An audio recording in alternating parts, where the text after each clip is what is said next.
I found out I'd be giving a speech today, I kind of planned how I would speak. I practiced a speech voice, a voice that I would use to give this speech. It was a bit higher, and I had more inflection in my tone, and it kind of sounded like those Girl Scouts at Kroger that want you to buy their cookies. But anyway, I chose this voice. So normally when these speeches are given, there are three types of people that students choose. There's the serious one, and then there's the funny one, and then there's the poetic, I'm crying in my lap after he or she is done one.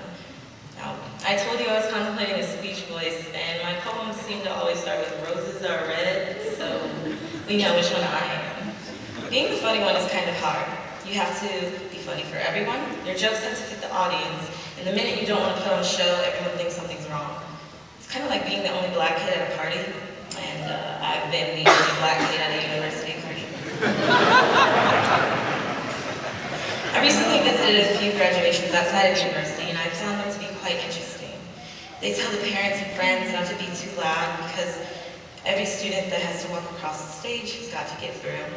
There's always a baby there who's not really thrilled to be at the commencement, and I found that there are no complimentary cake pops at the end. However, I feel the most interesting part about these graduations is that the commencement speaker will get up and proceed to explain to an entire class who are all wearing the same color cap and gown that individuality is key.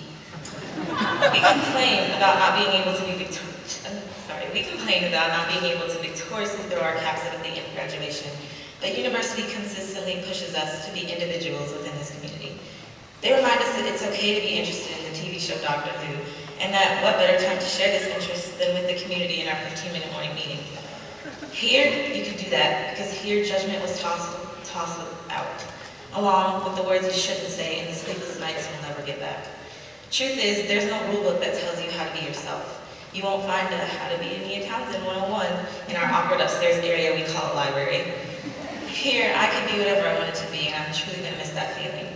I'm going to miss the accountability put on the students by the students. Hashtag, we don't do that here. I'll miss the greedy children stealing my gum from my locker, but not my in plain sight car keys, because that is what we do here. I'll miss being able to call a teacher by their first name and how that made you feel like just more of an adult. And how the kids from Cathedral and Chatar react by saying, "You call your teacher Erica?" I'll miss free breakfast from Candyland, and I'll definitely miss the long walks to Andrews Hall for morning meeting, because it is of vital importance that the whole community freezes together in mid-January. To my parents, Bridge and Rob, I want to thank you for not getting upset with me every time I saved a paper for you to edit the night before it was due, and for even bringing me Qdoba the next day. Thank you to the teachers for responding to my questions about a paper the night before it was due.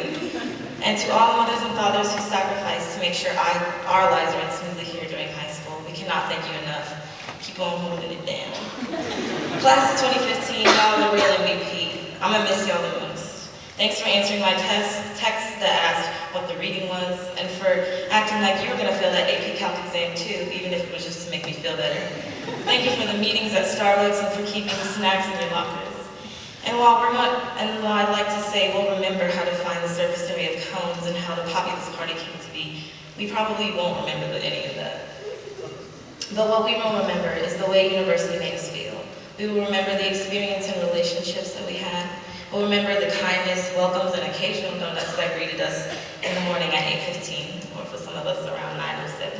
But we will remember that feeling, and that is the feeling we will think about when we think of university and what it did for us.